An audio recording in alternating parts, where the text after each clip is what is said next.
Let's talk about the history of the vice presidency at the University of Louisville.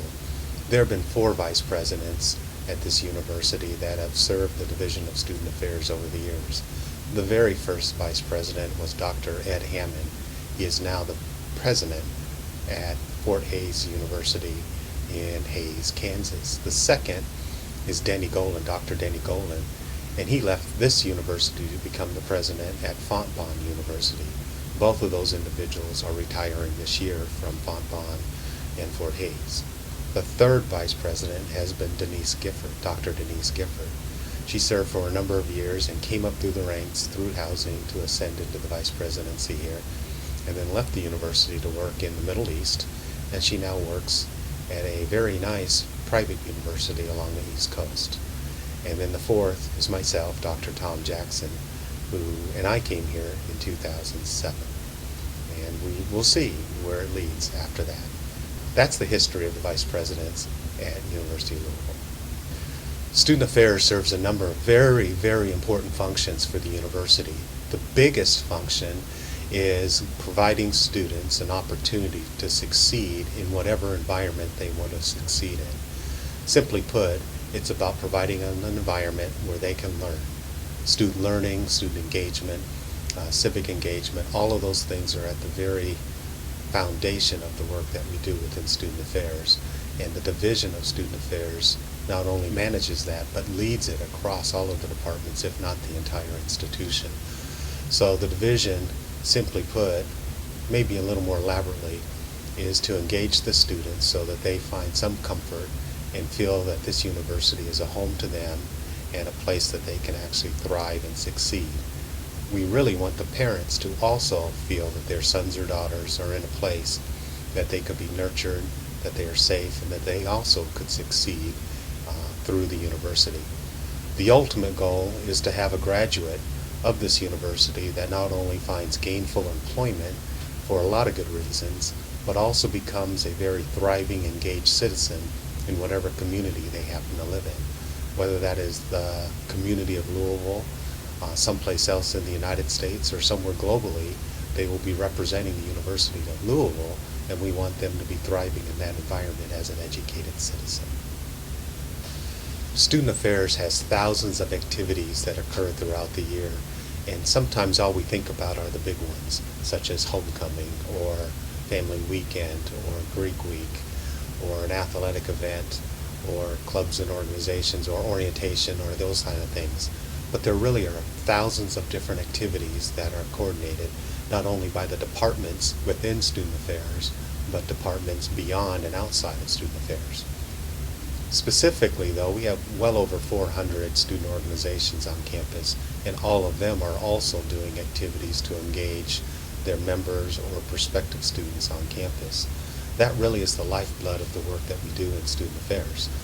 If we can get a student to connect to a club or organization, then we also know that they will become immediately engaged and bring 2 or 3 of their best friends to that organization as well. So when there's an activity on campus, it's not just one person who's now involved, it's 3 to 4 or 5, which then becomes 50, 60, or 100.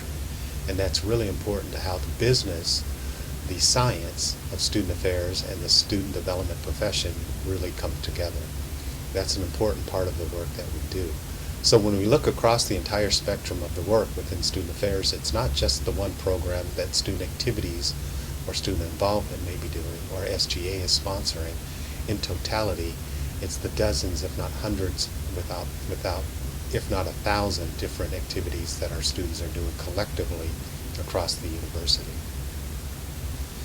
Student Affairs has changed dramatically over my career, but it also has changed very dramatically in the 8 years I've been the vice president. It also has changed dramatically since 2000 here at the University of Louisville. For example, literally for the last 20 years, we've worried a lot about how students were involved outside of the classroom. Really for the last decade, maybe 15 years, we've become to be more focused on the mental health of our students. And quite literally in the last 5 years, we've become almost obsessed with the mental health of our students. Now, there are a lot of good reasons why that matters, particularly some of the crises that have happened in universities over the last 5 to 10 years. It has put universities on notice that we have students and faculty that have come to this university or are at this university with increasingly difficult things happening in their past or in their life presently today.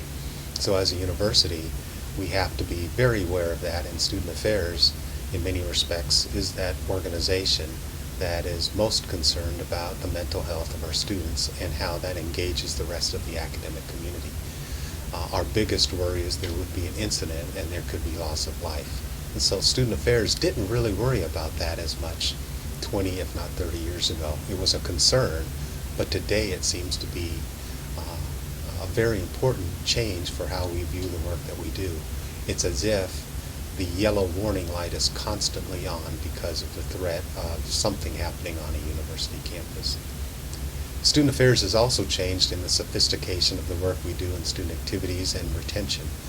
We know through our data that students who live on campus are very different than students who have to commute on campus or commute to campus. We didn't know that 20 years ago. We suspected it, but today there's a science to it. And this university, being once a commuter school, has changed its profile literally within the last 10 years. It is now a very thriving residential university with thousands of students living on campus. That doesn't even account for the other thousands of students that are living 5 minutes away from campus and actively engaged in university activities every evening, if not every day. The 5,000 plus students that are living on campus live in apartment-style housing or university-style housing, and they eat on campus, so they've driven, in many respects, the type of food that we provide for our students and faculty. They're also more engaged in campus, so they've driven the type of facilities and the hours that were available that are available for those locations and facilities. So facilities are much now likely to be open later into the evening and earlier into the morning and to be more accommodating of those students. I mentioned dining halls.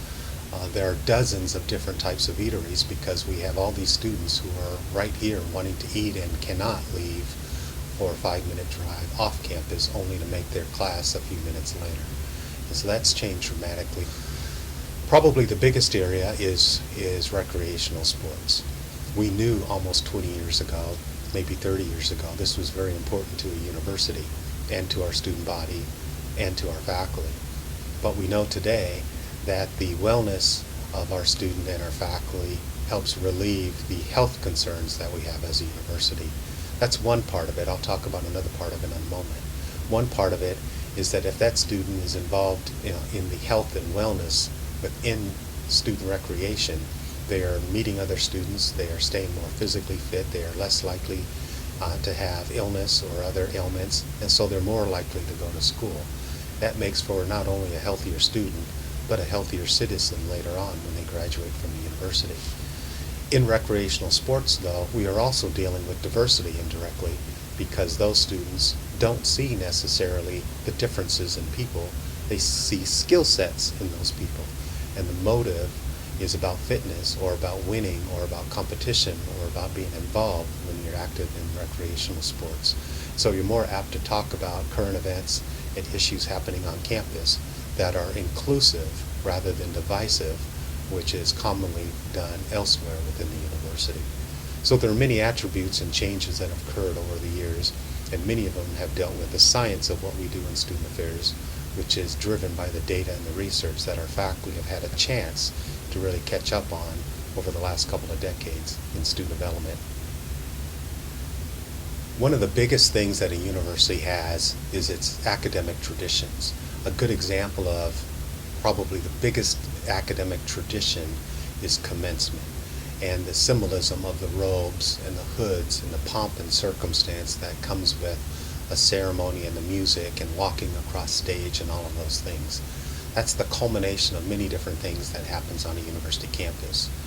What we tend to forget, though, there are dozens of other symbolic traditions throughout the university, right down to attending to a class or high-fiving students when you're doing certain things or avoiding certain stamps When I mean stamps or symbols or things throughout the university, particularly the University of Louisville. Wearing your letters or your shirts, U of L, on specific days to show pride in your campus. If you're in fraternity or sorority, wearing those letters on particular days and demonstrating your pride, right down to symbols that each organization may have. Each one of those traditions on themselves seems very small, but in totality, the university is rich with dozens, if not hundreds, of subtle traditions that build to the culmination of the academic commencement at the end of the year. So it's fairly significant, and we want our students to become very engaged in those activities because it connects them. Simply put, and it's one of the biggest goals and themes that we have as a Division of Student Affairs, is to create tradition and provide a sense of purpose for our students. That sense of purpose through the tradition grounds that student in the University of Louisville Cardinal family.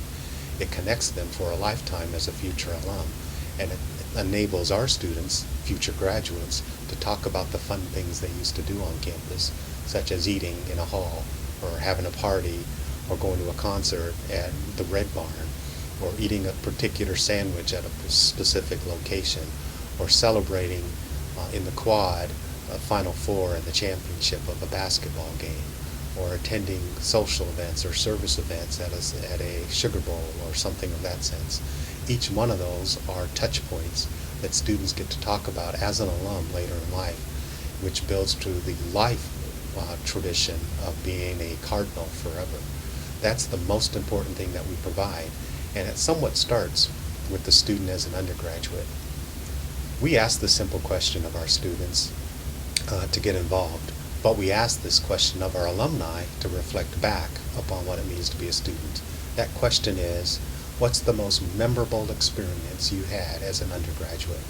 And I'll say that again, what's the most memorable experience you have had as an undergraduate? And chances are that most memorable experience had something to do with the environment outside of the classroom here at the University of Louisville. That says a lot about the experiences people have. It doesn't mean that you did not have a good experience in the classroom. It means you may have had a great experience in the classroom. But what it also means is that something was happening outside of the classroom with your friends and colleagues in this environment that connected you to this university for life. And it's the thing that you remember most when you're talking to your other friends and colleagues in the Cardinal family.